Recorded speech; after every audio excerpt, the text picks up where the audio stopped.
Mathimugam prime நேயர்களுக்கு வணக்கம். பூனைக்கட்டிலிருந்து தப்பிச்சு புலிகிட்ட மாட்டின கதையாதான் தமிழக வெற்றி கழகம் இன்னைக்கு இருக்குது. கரூர் சம்பவத்துல எங்களுக்கு எஸ்ஐடி வேண்டாம், தனிநபர் ஆணையம் வேண்டாம், எங்களுக்கு சிபிஐ தான் வேணும் அப்படின்னு அடம் பிடிச்சு உச்ச நீதிமன்றம் வரைக்கும் போயிட்டு என்ன பண்ணாங்க, வேண்டி விரும்பி என்ன பண்ணாங்க, சிபிஐ விசாரணை வேணும் அப்படின்னு சொல்லிட்டு வாங்கிட்டு வந்தாங்க. இன்னைக்கு சிபிஐ என்ன பண்ணிருக்கு, விஜய் பக்கம் திரும்பி இருக்கு. இதனால என்ன பண்றது ஏது பண்றதுன்னு தெரியாம விழிப்பிதிங்க நிக்கிறாங்க. என்னப்பா நீங்க காப்பாத்துவீங்கன்னு சொல்லிட்டு உங்க கிட்ட வந்தா நீங்களே எங்களுக்கு ஆப்பு மேல ஆப்பு வைக்கிறீங்களே அப்படின்னு. ஒழுங்கா இவங்க எஸ்ஐடி கிட்டே இருந்திருக்கலாம். ஏன்னா எஸ்ஐடி அப்படின்றது வந்து தமிழ்நாடு அரசு நியமிக்கவே இல்லை, உயர் நீதிமன்றம் நியமிச்சது. உயர் நீதிமன்றத்துல சிபிஐக்கு வேணும் அப்படின்னு சொல்லிட்டு இவங்க கேட்டாங்க. எப்பா விசாரணை ஆரம்ப நிலைமையில தான் இருக்கு, விசாரணை ஒரு படி மேல வந்தாதான் இவங்க ஒழுங்கா விசாரிக்கல அப்படின்ற ரேஞ்சில தான் நாங்க என்ன பண்ணுவோம், சிபிஐக்கு மாத்துவோம். நீங்க எடுத்தெடுப்புல சிபிஐ கேட்டா எப்படி? அதனால அஸ்ராக்காரக்கு தலைமையில சிறப்பு புலனாய்வு குழு அமைக்கிறேன், அவங்க வந்து விசாரிப்பாங்க அப்படின்னு சொல்லிட்டு உயர் நீதிமன்றம் உத்தரவு போட்டுச்சு. உடனே இவங்க என்ன பண்ணிட்டாங்கன்னா, ஐயோ அது தமிழ்நாடு சிறப்பு புலனாய்வு குழு, அதனால அவங்க விசாரிச்சா எங்களுக்கு ஆப்பு மேல ஆப்பு வைப்பாங்க அப்படின்னு சொல்லி, உண்மையிலேயே தமிழ்நாடு அரசு அதாவது திமுக ஆப்பு வைக்கணும்னா முன்னாடியே வச்சு அமைச்சிருப்பாங்க. இவங்க என்ன நினைச்சிட்டாங்கன்னா, எஸ்ஐடி கிட்ட போனா நம்மள உரிச்சிருவாங்க, தமிழ்நாடு அரசு நம்மள உரிச்சிரும் அப்படின்னு நினைச்சிட்டாங்க.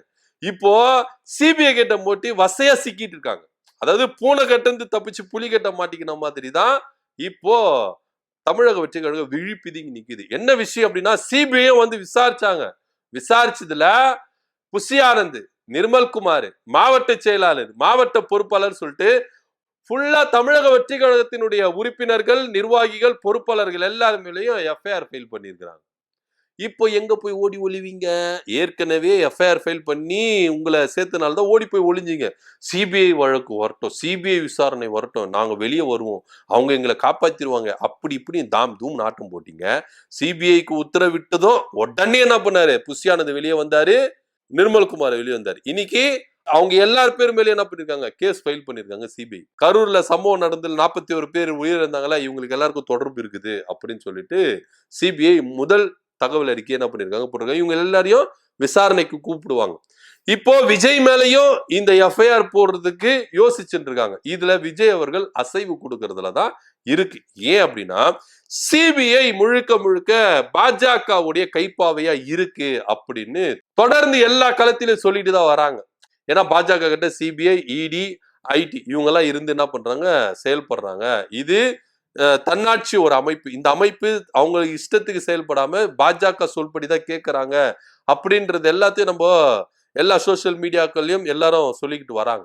இப்படியா இருக்கும் பொழுது முதல்ல தலைவர் மேல கைய வைக்காதீங்க, அவங்களுடைய கூட்டாளிங்க மேல கைய வைங்க, அதுக்கெல்லாம் நெருக்கடி கொடுப்போம், ஒரு வழியே இவர் பாஜக கூட்டணிக்கு வருவார், வரலன்னா அதுக்கப்புறம் இவர் மேல போட்டுடலாம் அப்படின்னு சொல்லிட்டு தான் இன்னைக்கு புஷி ஆனந்த் மேல, சிடி நிர்மல்குமார் மேல, மாவட்ட செயலாளர் மதியழகன் அவர் பேர் மேல, இன்னும் மாவட்ட பொறுப்பாளர்கள் எல்லார் பேர் மேலேயும் எஃப்ஐஆர் ஃபைல் பண்ணியிருக்காங்க சிபிஐ. இந்த சிபிஐ வழக்குக்கு இவங்க நேர்ல விசாரணைக்கு ஆஜராகணும். ஒழுங்கா எஸ்ஐடியே இவங்க என்ன பண்ணிருக்கலாம், சூப்பரா ஹேண்டில் பண்ணிருப்பாங்க. இங்க வந்து விஜய் மேல தப்பு அப்படின்லாம் யாருமே சொல்லல. விஜய் தான் இந்த 41 பேரை கொலை பண்ணாரு அப்படின்லாம் சொல்ல, அவர் ஒரு காரணமா இருந்திருக்கிறாரு. குறித்த நேரத்துல வந்திருந்தா இந்த உயிரிழப்புகள் நடந்திருக்காது, இந்த பெருந்துயரம் நடந்திருக்காது. இவங்க ஏற்பாடுகளை ஒழுங்கா பண்ணியிருந்தாங்கன்னா இந்த உயிர் சேதம் நடந்திருக்காது. இதுதான் குற்றச்சாட்டு, மக்கள் மத்தியில இருக்கிற குற்றச்சாட்டும் இதுதான், காவல்துறை வைக்கிற குற்றச்சாட்டும் இதுதான். இத ஒழுங்கா இவங்க ஃபாலோ பண்ணியிருந்தாங்கன்னா இவ்வளவு பெரிய சம்பவமே நடந்திருக்காது. சொன்ன டைமுக்கு அவங்க வந்து 12:30 மணிக்கு அவங்க வந்திருந்தாங்கன்னா பிரச்சனையே இருந்திருக்காது. 12:30 மணிக்கு வரேன்னு சொல்லிட்டு 7:30 மணிக்கு வராங்க. போலீஸ்காரங்க சொன்னதை கேட்கவே இல்லை, நாங்க அடம் பிடிச்சி உள்ள வருவோம்னு சொல்லிட்டு வந்தாங்க, இவ்வளவு ஏன் இவங்களை பண்றாங்க அப்படின்னு குற்றச்சாட்டுகள் இருக்கு. இதுக்கு தானாக இவங்க முன் வந்து என்ன பண்ணிருக்கணும், விசாரணைக்கு ஆஜராகணும். சிபிஐ விசாரணை கேட்டாங்கல்ல, அங்கதான் தமிழக வெற்றி கழகம் தப்பு செஞ்சுட்டாங்க. இப்போ வசமா மாட்டி இருக்கிறாங்க பாஜக கிட்ட. ஒண்ணு இந்த பக்கம் நில்லு, இல்ல அந்த பக்கம் நில்லு, நடுவில் என்னன்னா லாரி அடிச்சு செத்துருவே அப்படின்னு சீமான் ஆரம்பத்துல என்ன பண்ணாரு, விமர்சனங்களை முன்வைத்தாரு. இப்ப தமிழக வெற்றி கழகம் மதில் மேல் நிக்கிற பூனை மாதிரி தான் இருக்கு. ஒண்ணு தமிழ்நாடு பக்கம் வந்திருக்கணும், அதாவது எஸ்ஐடி ஏத்திருக்கணும், இல்லையா சிபிஐக்கு முழுசா வந்து என்ன பண்ணும், அவங்க ஒத்துழைக்கணும். இப்போ ரெண்டு பக்கமும் நின்று இருக்கிறாங்க. நீங்க தமிழ்நாடு பக்கம் வந்திருந்தாங்கன்னா மக்களே உங்களுக்கு தீர்ப்பு கொடுத்திருப்பாங்க. மக்கள் கூட சரியான கோவத்துல எல்லாம் இல்ல.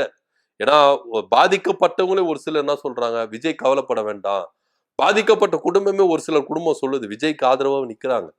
சோ அப்படி இருக்கும் பொழுது நீங்க தானாக முன் வந்திருக்கணும். அந்த ஒரு உணர்வு இருக்குல்ல, எங்க வீட்டுல நாங்க இழந்திருக்கோம். இந்த கூட்டத்துக்கு போய் நாங்க இழந்திருக்கோம். ஆனா இருந்தாலும் விஜய் நாங்க மன்னிக்கிறோம்.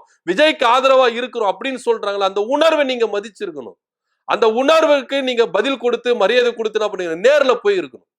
நேர்ல போயிட்டு அவங்க கிட்ட அனுசரிச்சு அவங்களுக்கு ஆறுதல் சொல்லிருக்கணும். மக்களே உங்களை மன்னிச்சிருப்பாங்க. தீர்ப்பு கிடக்குது, வழக்கு இருக்குது, விடுங்க. மக்கள் நினைக்கணுங்க. 2026 சட்டமன்ற தேர்தலை முன்னிட்டு தானே இவ்வளவு வேலை செய்யறீங்க. அந்த மக்களை நீங்க மதிச்சிருந்தீங்கன்னா, அந்த உணர்வுகளுக்கு நீங்க மரியாதை கொடுத்திருந்தீங்கன்னா, உங்களுக்கு எங்க வீட்டுல நாங்க இழந்துட்டோம். எங்க பிள்ளைகளோ எங்க அம்மாவோ யாரோ ஒருத்தர் இழந்துட்டோம். ஆனா இருந்தாலும் நாங்க விஜய்க்கு ஆதரவா இருக்கிறோம் சொன்னாங்கல்ல, ஒரு சிலர் சொன்னாங்கல்ல. அந்த ஊர் மக்கள் எல்லாருமே உங்களுக்கு ஆதரவா நிக்கிறாங்கல்ல. அதுக்கு நீங்க அந்த உணர்வுக்கு நீங்க மரியாதை கொடுத்தீங்களா? ஓடி போய் ஒளிஞ்சீங்களே. போய் என்ன பண்ணீங்க, சிபிஐக்கு பின்னாடி போய் என்ன பண்ணீங்க, பாஜக பின்னாடி போய் ஓடி ஒளியறீங்க. இன்னைக்கு நீங்க எதிர்க்க போயிட்டு தப்பு நடந்துச்சுமா சாரி ஏதோ ஒண்ணு நீங்க சொல்லி அந்த உணர்வுக்கு நீங்க மரியாதை கொடுத்தீங்கன்னா உங்க மேல இந்த பெரிய குற்றச்சாட்டு இருந்துக்காது, நீங்க இப்படி ஓடி போய் ஒளியணும்னு அவசியமே கிடையாது. ஆனா இவங்க தப்பு செஞ்ச மாதிரி, இவங்க தான் தப்பு, அந்த குற்ற உணர்ச்சி உங்களுக்கு குத்துது சார். குற்ற உணர்ச்சி இருக்கிறதுனால தான் எல்லாரும் ஓடி போய் ஒளிஞ்சிருக்காங்க. விஜய் அவர்களை வீட்டை விட்டு வெளியே வரவே இல்லை. சும்மா கடமைக்குன்னு ஒரு வீடியோ போட்டுட்டு அவ்வளவுதான், அதோட நிப்பாட்டிட்டாரு. கரூருக்கு வரேன்னு சொல்லிட்டு ஏமாத்திட்டாரு, போகவே இல்லை. குற்ற உணர்ச்சி, இந்த குற்ற உணர்ச்சி வாழ்நாள் முழுக்க இருக்கும், எல்லாருக்குமே இருக்கும். எல்லாருக்கும் அந்த குற்ற உணர்ச்சி இருக்கும் சார், யாருக்கே இல்லாமலாம் இருக்காது. ஆனா விஜய் அவர்கள் மேலும் மேலும் மேலும் மேலும் தவறு பண்ணிக்கிட்டே இருக்கிறார். போய் கரூர்ல போய் சந்திக்காதது, மக்கள் மத்தியில போய் மண்டியிடாதது, மக்கள் மத்தியில போய் நிக்காதது, தன் தவறை உணராதது, உயர் நீதிமன்றம் அவங்க கொடுக்கற அந்த உத்தரவுகள் படி கீழ்ப்படியாம இருந்தது. எனக்கு சிபிஐ தான் வேணும் அப்படின்னு சொல்லிட்டு போய் இன்னைக்கு சிபிஐ உங்க மேலே வழக்கு போட்டிருக்க, உங்க நிர்வாகிகள் மேலே வழக்கு போட்டிருக்க. இன்னைக்கு நீங்க ஓடவும் முடியாது, ஒளியவும் முடியாது. சிபிஐ உங்களை சுத்தி வளைச்சிட்டாங்க. அவங்க எந்த டைம்ல எங்க கூப்பிடுறாங்களோ விசாரணைக்கு நீங்க போய் தான் ஆகணும், வேற வழியே கிடையாது. இன்னும் இப்ப இவங்க மேல எஃப்ஐஆர் போட்டிருக்கிறாங்க.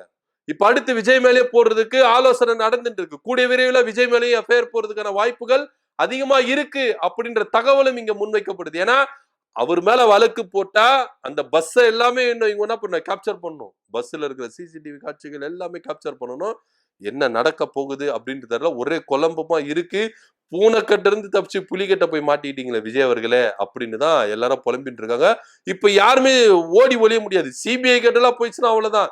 தமிழ்நாடு அரசு கிட்ட கேஸ் இருக்கும் போது கூட நீங்க ஓடி போய் விழுந்தீங்க. சரி ஓகே, உங்களை எப்படியாச்சும் பிடிச்சிடலாம், தனிப்படலாம் அமைச்சு என்ன பண்ண தேடுந்தாங்க. ஆனா இப்ப சிபிஐ கிட்ட போனதுனால உங்களை காப்பாத்துறது யாராலும் முடியாது. ஆனா பாஜகவால தான் முடியும்.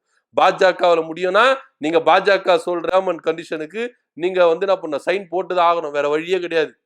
சைன் போட்டாதான் அவங்க என்ன பண்ணுவாங்க, எல்லாத்துல இருந்து ரிலீஸ் பண்ணுவாங்க.